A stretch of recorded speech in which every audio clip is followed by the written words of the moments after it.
Good evening, little angels, and welcome to the most beautiful fairy tales. Tonight's story is one of the greatest works of the Grimm brothers. It's Cinderella. So let's relax, get under the covers, and listen to a beautiful fairy tale. Let's begin. Cinderella. A rich man's wife became sick, and when she felt that her end was drawing near, she called her only daughter to her bedside and said, "Dear child, remain pious and good, and then our dear God will always protect you, and I will look down on you from heaven and be near you." With this, she closed her eyes and died. The girl went out to her mother's grave every day and wept, and she remained pious and good. Winter passed, and then in the spring the man took himself another wife. This wife brought two daughters in the house. They were beautiful with fair faces, but evil and dark hearts. Times soon grew very bad for the poor stepchild. "Why should that stupid goose sit in the same room with us?" they said. "If she wants to eat bread, then she will have to earn it. Out with this kitchen maid." They took her beautiful clothes away from her, dressed her in an old grey smock, and gave her wooden shoes. "Just look at the proud princess! How beautiful she is!" they shouted and laughed as they led her into the kitchen. There she had to do hard work from morning until evening, get up before daybreak, carry water, make the fires, cook and wash. Besides this, the sisters did everything imaginable to hurt her.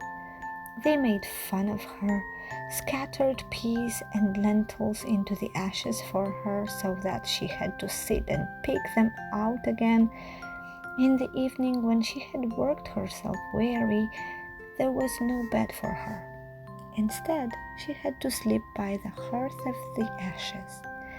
And because she always looked dusty and dirty, they called her Cinderella.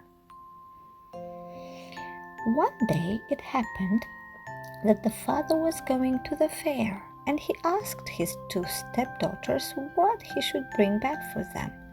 "Beautiful dresses," said one of them. "Rings and necklaces," said the other. "And you, Cinderella?" he said. "What do you want?" "Father, break off for me the first twig that brushes against your hat on your way home." So he bought beautiful dresses, rings and necklaces for his two stepdaughters. On his way home, as he was riding through a green thicket, a hazel twig brushed against him and knocked off his hat. Then he broke off the twig and took it with him. Arriving home, he gave his stepdaughters the things that they had asked for, and he gave Cinderella the twig from the hazel bush. Cinderella thanked him, went to her mother's grave and planted the branch on it, and she wept so much that her tears fell upon it and watered it. It grew and became a beautiful tree. Cinderella went to this tree 3 times every day, and beneath it she wept and prayed. A white bird came to the tree every time, and whenever she expressed a wish, the bird would throw down to her what she had wished for. Now it happened that the king proclaimed a festival that was to last 3 days. All the beautiful young girls in the land were invited so that his son could select a bride for himself. When the two stepsisters heard that they too had been invited, they were in high spirits. They called Cinderella, saying, Comb our hair for us, brush our shoes, and fasten our bucklets. We are going to the festival at King's Castle." Cinderella obeyed, but wept, because she too would have liked to go to the dance with them. She begged her stepmother to allow her to go. "You, Cinderella," she said, "you are all covered with dust and dirt, and you want to go to the festival. You have neither clothes nor shoes, and yet you want to dance." However, because Cinderella kept asking, the stepmother finally said, "I have scattered a bowl of lentils into the ashes for you. If you can pick them out again in 2 hours, then you may go with us." The girl went through the back door into the garden and called out, "You tame pigeons, you turtle doves, and all you birds beneath the sky, come and help me to gather. The good ones go into the pot, the bad ones go into your crop." And all the birds in the sky gathered and picked all the good grains into the bowl. Hardly 1 hour had passed before they were finished, and they all flew out again. The girl took the bowl to her stepmother and was happy, thinking that now she would be allowed to go to the festival with them. But the stepmother said, "No, Cinderella, you have no clothes, you have no shoes, and you don't know how to dance. Everyone would only laugh at you." Cinderella began to cry, and then the stepmother said, "You may go if you are able to pick 2 bowls of lentils out of the ashes for me in 1 hour," thinking to herself, she will never be able to do that. The girl went through the back door into the garden and called to the birds in the sky again, and they came back in the kitchen and helped her do the work. Before a half hour had passed, they were finished, and they all flew out again.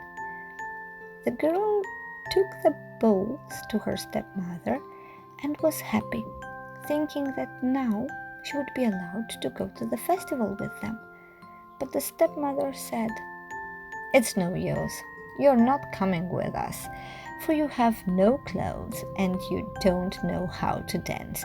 We would just be ashamed of you." With this, she turned her back on Cinderella and hurried away with her 2 proud daughters. Now that no one else was at home, Cinderella went to her mother's grave beneath the hazel tree and cried out, "Shake, shake, little tree, throw gold and silver down to me." Then the bird threw a gold and silver dress down to her, and slippers embroidered with silk and silver. She quickly put on the dress and went to the festival. Her stepsisters and her stepmother did not recognize her. They thought she must be a foreign princess, for she looked so beautiful in the golden dress. They never once thought it was Cinderella, for they thought she was sitting at home in the dirt looking for lentils in the ashes. The prince approached her, took her by the hand, and danced with her. Furthermore, he would dance with no one else but her. They danced until evening, and then she wanted to go home. But the prince said, "I will go along and escort you," for he wanted to see whom the beautiful girl belonged to. However, she eluded him and jumped into the pigeon coop. The prince waited until her father came, and then he told him that the unknown girl had jumped into the pigeon coop.